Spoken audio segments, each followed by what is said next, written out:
Good morning, ladies and gentlemen, Strafe Cal. We're jumping right back in to the House at the Edge of Time endgame for this, for Pathfinder Kingmaker. So it may look like I'm in a different place, but you haven't missed anything.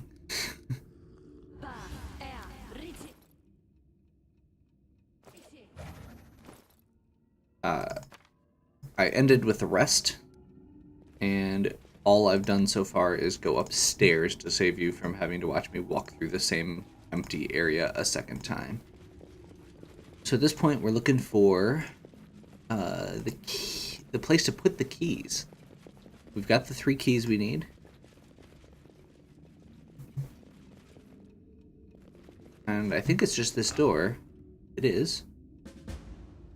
Okay, so this is potentially it. I did precast Freedom of Movement and Death Ward on all of my characters. Got Find Traps up. Yeah. I like Mirror Image. I'm gonna do Shield quick also.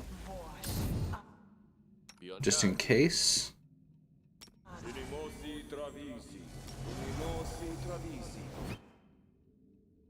And I'm not sure what elements we'd need to protect against, so I don't think I'm going to go with that. But I am going to toss a full cast haste out.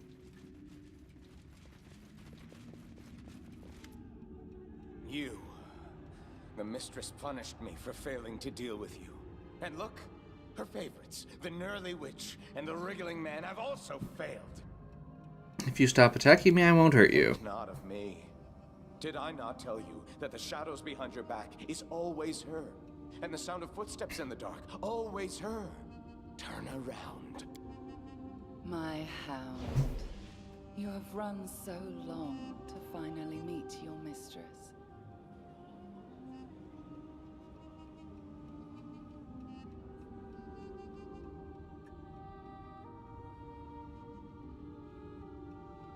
You must be punished for your atrocities. Oh, if you only knew what punishment is. But you don't. Let's see what it... And you never see how will. this resolves. I shall take your life and transform it into the last grain of dust in my cup. At this point, I'm just hoping she's not immune to fire. Hey, it's actually... This is actually just a straight up fight. I was not expecting that, and I feel a little bad that it ended up being, oh, crap.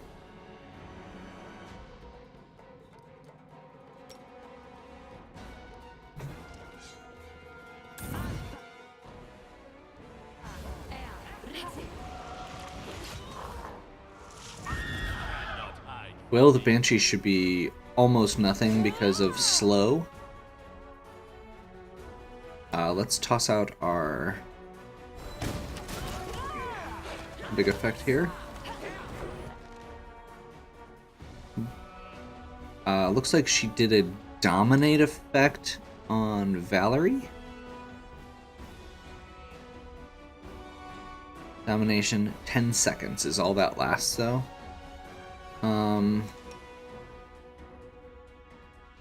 I think I'm still gonna have Tristian do Unbreakable Heart. Let's have him do Lesser Metamagic Reach. Unbreakable Heart on Valerie.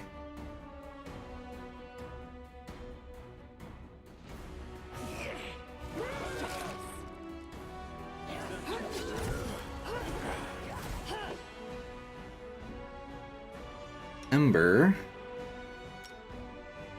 It is time to start chucking fireballs. Kandayo, focus on her, make sure he's got his stuff on. I think we're gonna do... Let's just do harm on her. She's actually already really hurting. And let's make sure Amiri's actually raging. Yes, she is.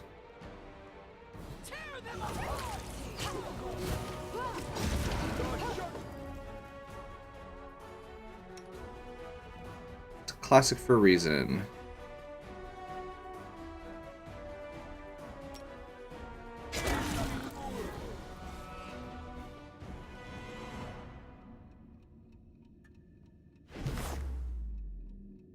Yeah, I was expecting something. You watch tiny dot of light, a grain appear above the apology and slowly fall down. My kingdom, my own kingdom, turn to dust. Become the 1000th grain for the apology. Oh.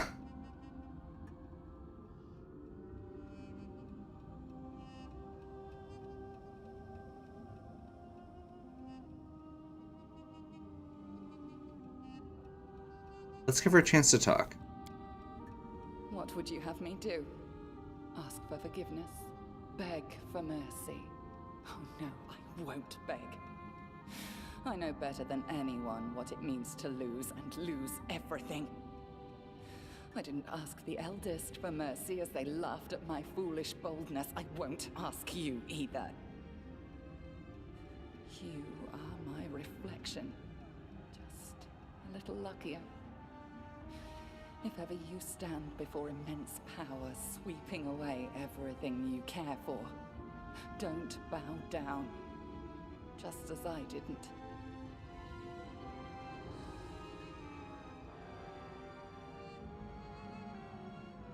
Whew.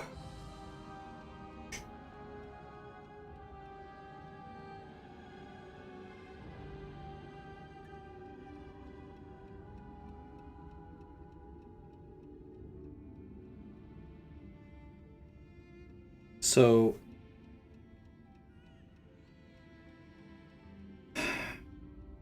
the Briar, it was implied that the Briar is Nyrissa's love.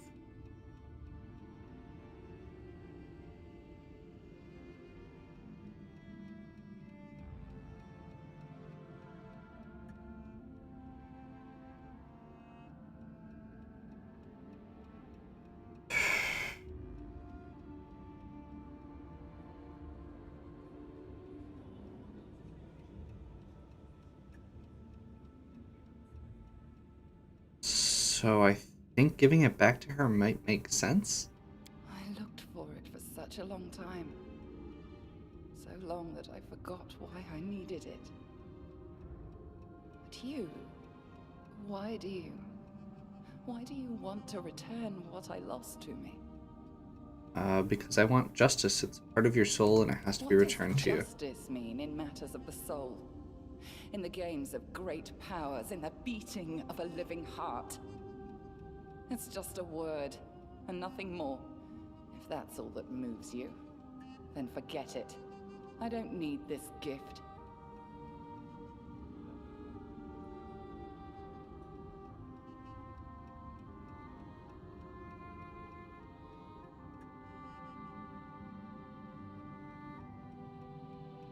I don't want her to be my ally. Part of me doesn't want to let her go, but she should be able to just go be elsewhere at this point. She got what she wanted.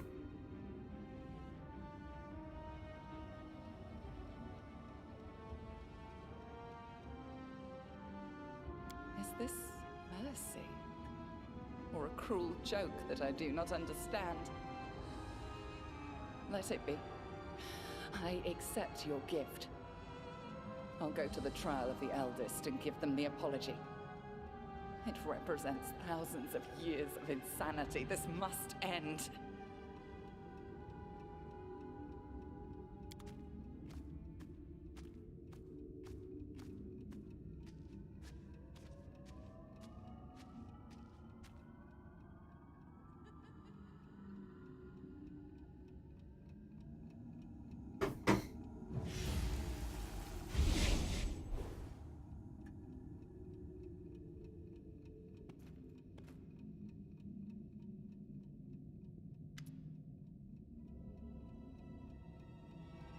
You've pleased me, Queen of the Sand Castle.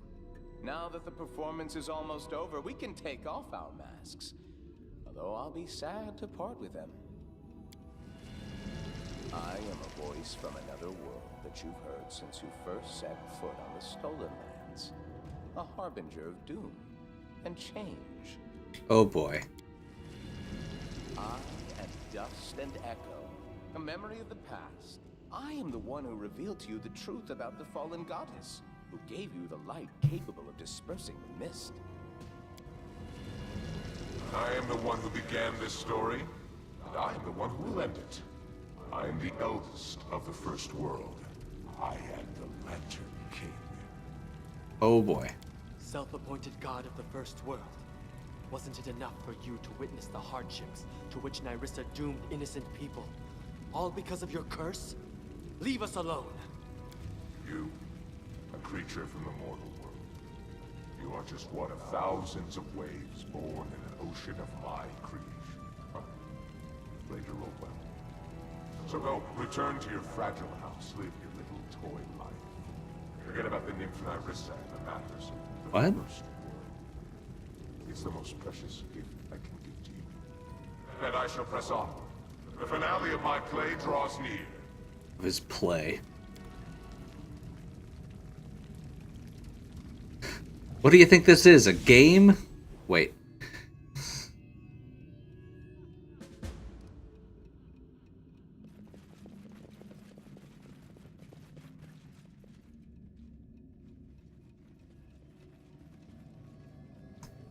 Let's just do a quick looky-loo.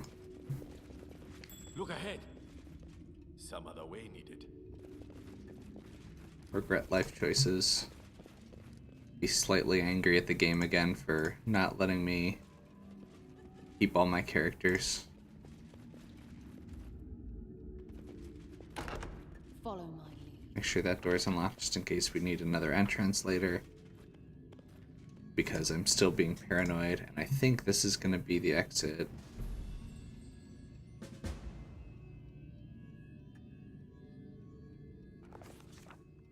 Bring it before us as an offering, so that an eldest may sip from it, the curse said. Having filled the cup, Nyrissa appeared before the gods of the First World. That was when the Lantern King played another joke. He announced that the nymph, cursed for her attempt to become one of the eldest, would now get to be one. The eldest of dust and trampled hope, doomed to drink from her own cup and suffer terrible pain. Well, everyone got what they wanted. We got a peaceful kingdom, Nyrissa got her status as an eldest, and the Lantern King got a finale to his horrific performance. Now that the eldest and other spiteful beings wouldn't be bothering us, the Queen returned to her subjects and celebrated the victory and the end of the kingdom's miseries with great fanfare. Everything gradually returned to normal, including our exciting lives. Not always peaceful, but also not troubled by invasions from another world. And little by little, our heroes and the common folk began to forget the sorrows of the past. Under the wise leadership of the Queen, the Stolen Lands became a true country. There was still much to be done, of course, and some of it will need to be finished by our heroine's descendants. But there are no longer cut purses on every corner, and the peasants aren't afraid some new self-proclaimed chief will show up and strong-arm himself into power. That's because I can turn into a dragon. Eliminated banditry in the Stolen Lands, to the delight of the long-suffering locals, and brought peace and law to the area. That peace didn't last long, however. A jolly gang appeared in the Gnarl Marches, claiming to fight the tyranny of the Queen for the good of the common people. The Queen's subjects praise her generosity, while citizens of neighboring lands groan from crippling taxes. Citizens of the Stolen Lands have it pretty good. Truth be told, the treasury isn't always capable of paying the royal bills, and the throne room's adornments are clearly decaying. But sometimes you have to buy the people's love, literally.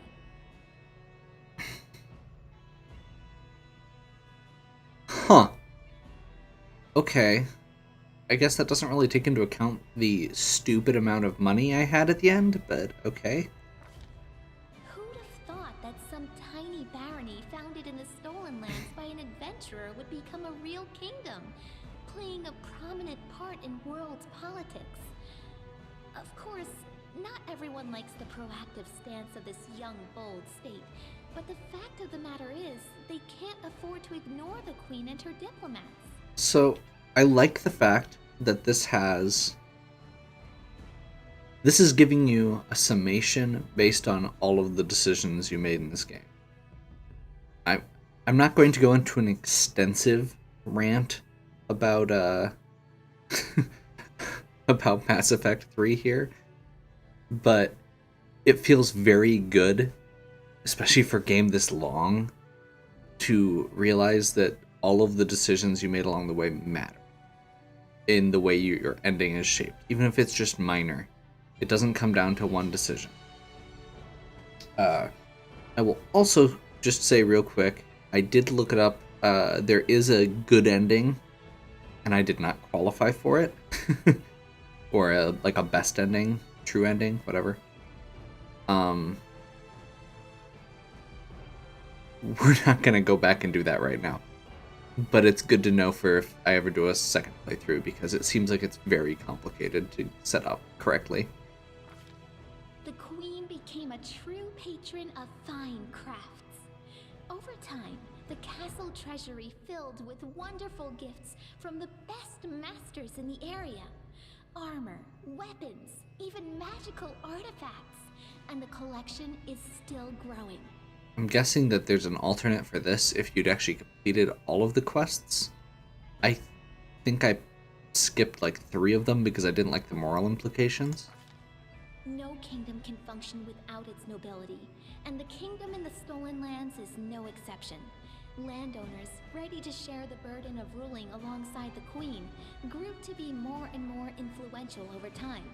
And the more pompous the court balls and receptions held by dukes and baronets became, the more eventful were the lives of the schemers and freeloaders who always live within the shadows of the powerful.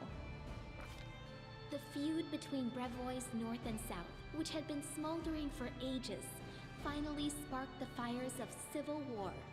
Our troops lent aid to the forces of Restov, led by Sword Lord Jamandi Aldori.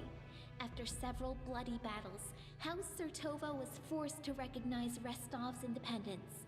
The victory came at a high price, but we have no more loyal ally than once more free Rostland. Nice.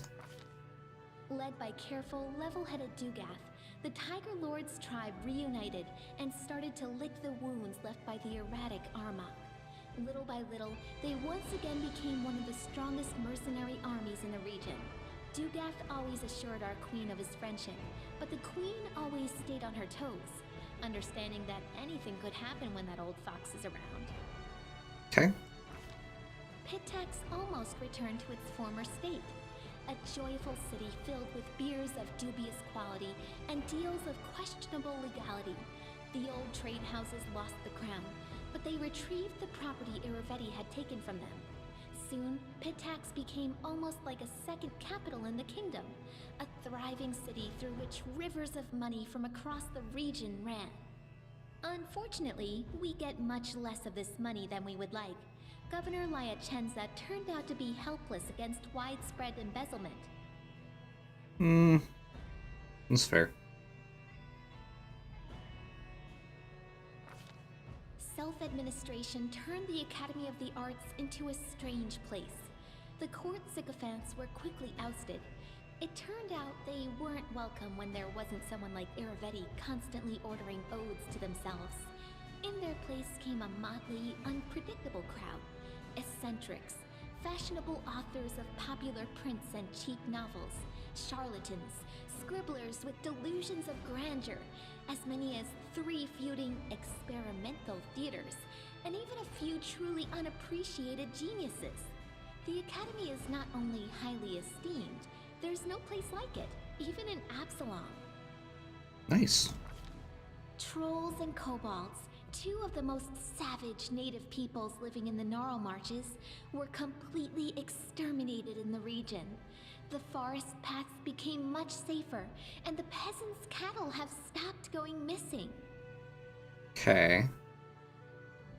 Didn't I build a kobold like warrens in my city? After enduring so many storms and troubles, Varnhold eventually turned into a real city. Daring settlers decided to conquer the vast, wild expanses of Dunsword, and despite all odds, they succeeded.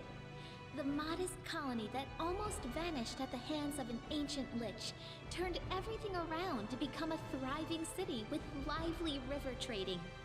Nice. Peace reigns in the caves beneath the old sycamore. The kobolds and mites continue to explore the depths and learn simple crafts from each other. I thought I eliminated all the kobolds. Get your story straight. Kobold wedding even happened not long ago. That said, settlers still aren't rushing to build new homes in the area. Some kind souls even put up warning signs along the roads.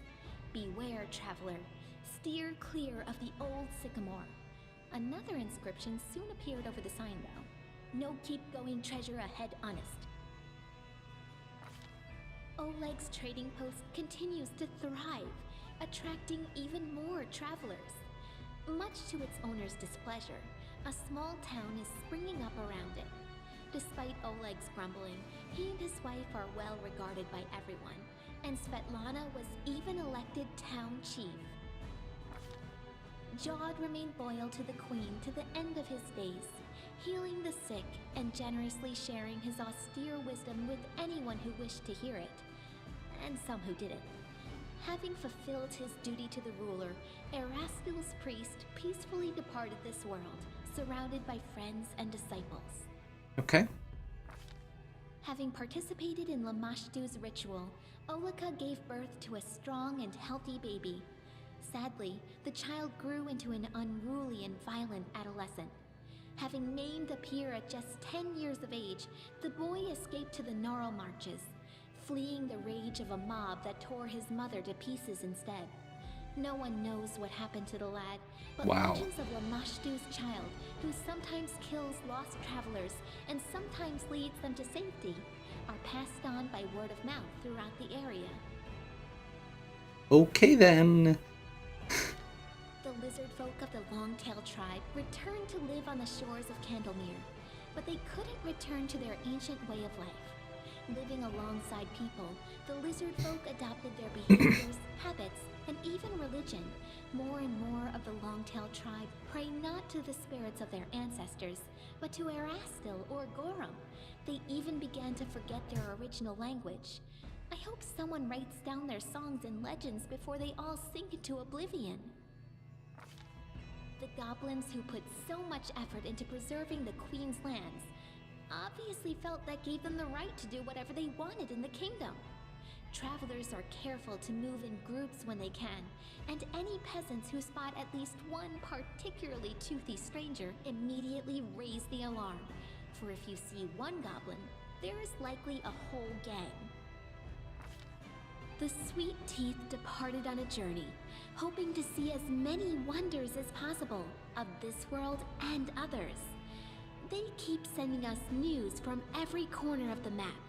Their bright painted wagon, drawn by a bull mastodon, crisscrosses Galarian, somehow appearing in the center of one incredible story after another.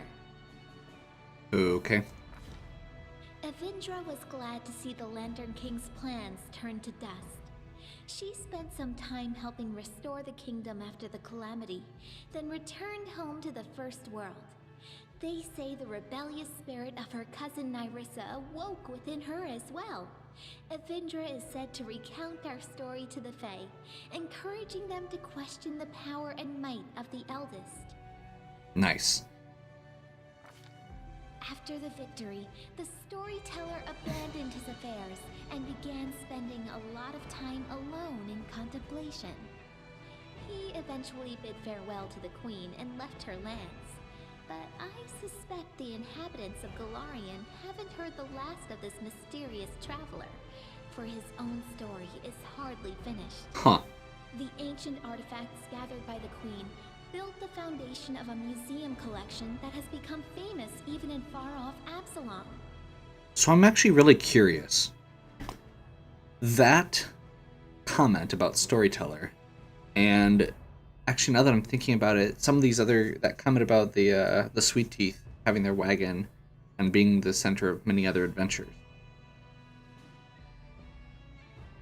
feels like it could be a setup for them to start converting more of these games. So Pathfinder Kingmaker is based on a module, which is a pre-written D&D scenario that you can play through. There are like 15 modules like that, I think, that range from, a campaign about pirates to a really traditional fantasy one to one about bandits to one about a wagon train moving through the country to a river exploration thing. I mean, there's a lot of variety there. And I'm wondering if this is implying or setting up that there may be continuous pieces between them, like Storyteller, like the Sweet Teeth, that may show up again in other stories if they decide to do those. And actually, considering how much work they keep putting in, that would also explain part of why they've been so responsive with the bug fixes and the extensive overhaul of the game that they've done even after the release. I realize that part of that's probably also just to keep, the goodwill of the people, but that this engine could be used really easily for them to just build another story and tell another story. And this kind of hints at that to me. Amiri stayed close friends with Nyla, but she remained a pariah to all the other members of the Six Bears tribe. Despite all the wisdom of their new chief, the tribe never found its place among the unfamiliar plains and cities, and they soon broke apart. The two friends left the kingdom together, setting off to find their own adventures. Enough that it would take a separate book to tell them all. Valerie stayed to serve the queen, and to this day, she continues to be a muse to many people. Not just bards and admirers, but to warriors as well. Honest and resilient, Valerie is not just famous for her feats in battle, but also for her patience and kindness, which she says the queen helped her discover within herself. Harren became famous, respected by dwarves throughout the kingdom as well as our neighbors, even as far as the Five Kings Mountains. He's often been asked to help out or teach others, and he's never denied anyone, despite his grumbling. Some people even listen to his preaching. Lucky for us, there's a lot less howling about the end of the world now, and more wise words of moderation and humility. Not all of his disciples turned to Grotus, but everyone took away something useful from his teachings. I do like the way that Harem's story resolved, and this ending is amazing for him. Like, I liked the Valerie and Amiri ones, but this especially, the idea that he's, despite being a disciple of a god of the end of the world, he's come to this realization that this god is not this evil force of destruction that is trying to destroy the world. It's a god of inevitability, and that there are other lessons to learn from that. Jaethal spent some time at the queen's court, but she then left to do whatever it was her new goddess required. She must have become a great inquisitor for Pharasma, as no one would know the ways of the undead and Urgathoa's cultists, as well as a former undead cultist would. She was also seen in the company of Salim Godafar. It's unlikely the two became friends, being so different from one another, but it's a known fact that they worked together. I'm okay with this. I still don't really like Jaethal. Octavia didn't stay still for very long. Soon, she and Reg went to Numeria and started a huge slave rebellion there. They didn't manage to destroy the Technic League, but to this day, slaves speak their names with admiration, and slavers with terror. Over the course of their journey, the two grew as close as ever, leaving their quarrels and resentments behind. After returning from Numeria, Octavia settled in her mother's house, and became the Queen's advisor and loyal companion. Rigongar left for Numeria with Octavia to start a slave rebellion. Over the journey, he really matured and learned to understand others, as well as how to control his anger. After he returned, he took a position in the Queen's court. Being both formidable and charming, he inspired fear in the hearts of some and lust in others. There are even some rumors that he almost talked Octavia into marrying him, and possibly even continuing the Della Fiorni line. Once the war was over, Tristan kept his promise to Sarenrae. In the middle of celebrating the Queen's victory, the priest suddenly disappeared in a flash of light, vanishing forever. I hope Sarenrae didn't take the Movonic Diva's memory, so her servant might still remember us and the Stolen Lands. Or if she did, I hope he was at least able to forget everything about the lands in which he endured so much suffering. Nah.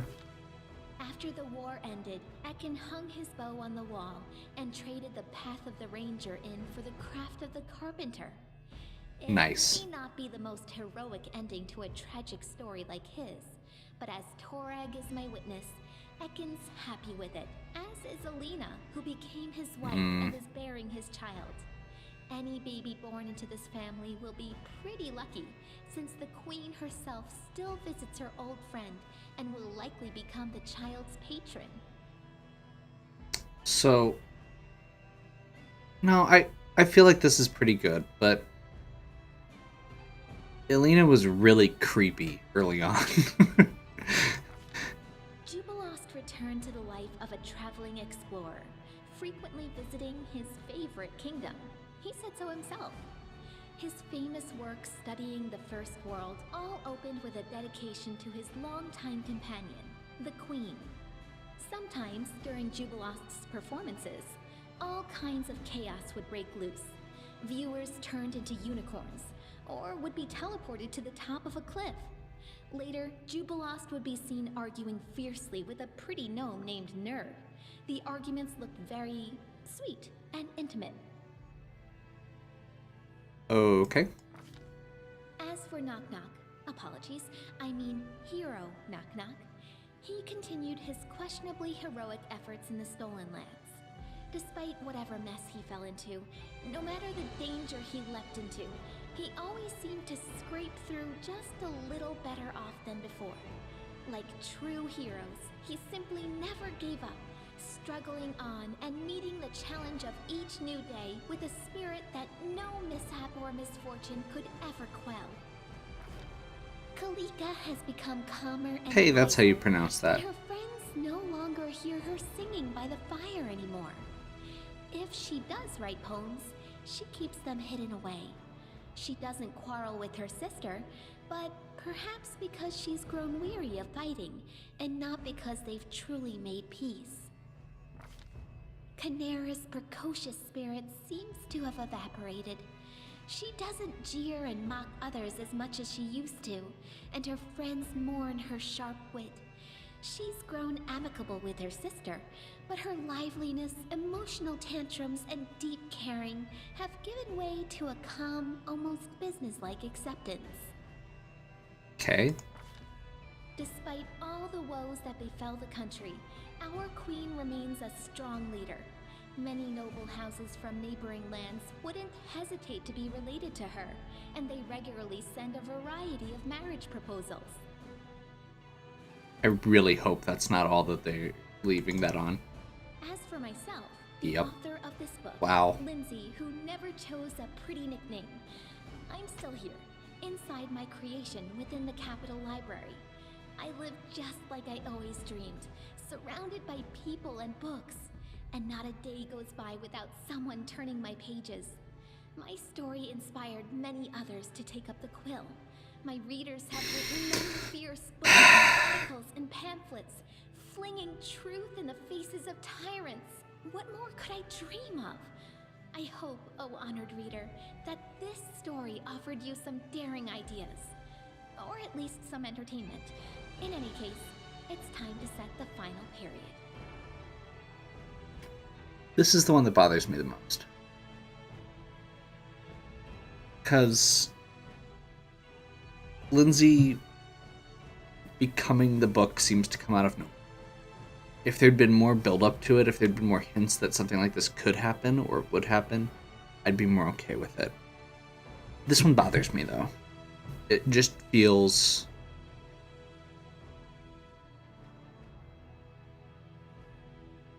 It feels like a throwaway. I genuinely thought that they were going to do something with the ring that she couldn't take off. And have it be like, okay, Lindsay's gonna, get sent back somewhere safely, and or her goddess was gonna show up, or there was gonna be some interaction there. I feel like it's not a bad story, it just didn't have any build up to that point. So, not my favorite ending. I'd say overall, because I think this is the actual ending. Is that the actual ending? Wait, what's it doing? I was going to give final thoughts. Am I still giving final thoughts? I'm assuming this is... Okay. Yeah, apparently I am. So we're gonna do this. Apparently that's not gonna do what I want. Okay, no, we're good. I'm just gonna let this play. So,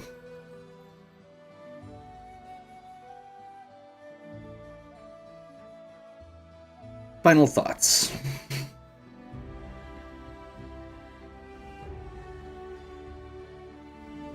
The ending had some pieces I really liked. I liked that early part where it was talking about generosity and stuff with the kingdom. But I felt like after I went on that big rant about how this was the culmination and how there were all these hidden values, there weren't as many as I thought. A lot of that came down to summarizing single decisions throughout it instead of it being a culmination. And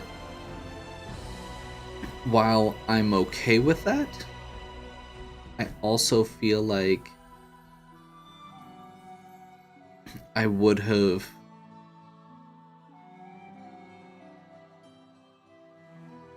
I felt like there was some opportunity missed with some little interactions, like having the alignment of your kingdom affect how the reactions of some of your followers. And maybe it did and I just didn't know. But it didn't feel like it did. Like something about Valerie not being willing to settle if you went chaotic or something. The resolutions with all the characters seemed good. It was a lot of ending for a game like this. I really wish that it given the queen a bit more at the end there. Like, literally, it feels really shallow to just be like, oh, yep, she never got married. That's what's important. I don't know. That just feels off to me. It seems like there should be more to that, I guess. Might be a better way to put it. The last fight was really disappointing. I suspect if we got the true ending, it would have another fight at the end with the Lantern King. I don't know that for sure. That is literally just speculation and guessing on my part. I hope so, because, like I said, while the build-up to it, like, the bosses for that entire dungeon were a joke. The only reason it was challenging was because of the... I saw the term trash mobs being used on some forums. And that's exactly what it is. the trash mobs in that last dungeon were really hard because they have that stupid paralysis effect. And if I had realized earlier that I could, that there were, or if I'd thought about, because I even mentioned it, if I'd thought about actually going and getting scrolls of freedom of movement and just having that up the whole time, I'd have been fine. And that entire dungeon would have been a joke, which is really disappointing. Especially since I didn't feel like I went that out of my way to like super buff my characters. Like, sure, I probably made some decisions that a average player might not make, or somebody who's not as familiar with the system. But I could have done, like, I feel fairly confident that my build I was using for my main character was not ideal for this game. Especially by the number of things with resistance or immunity to fire.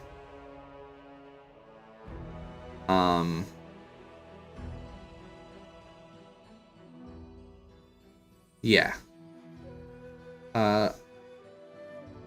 Every change that this company has made as they've progressed has made me feel better and better and better about this game. It's long, there's pieces of it that are frustrating. There's parts of it that don't feel like the regular, like Pathfinder, I guess. But they are all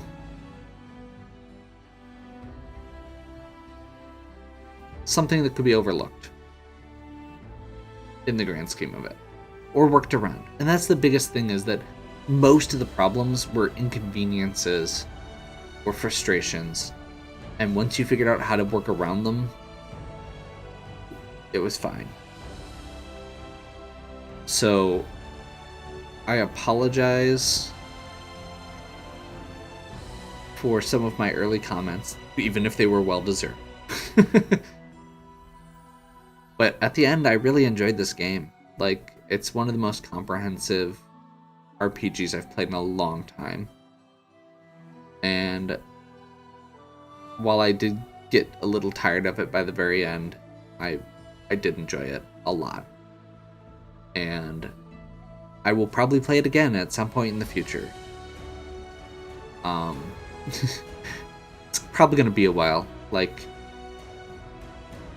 maybe once all the DLC comes out or something.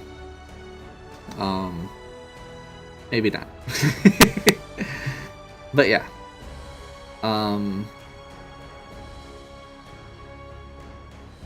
Yeah. Overall, I'm impressed and happy.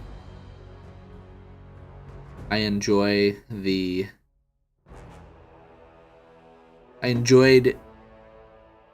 experience of it quite a bit.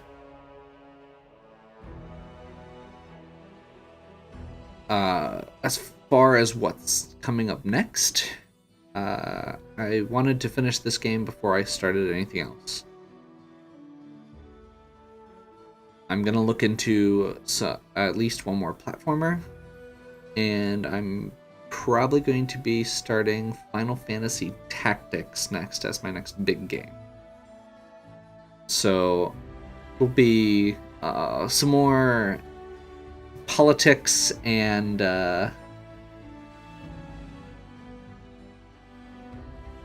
some more high politics, high fantasy, and tactical battles with a little bit more control and a little less attacks of opportunity.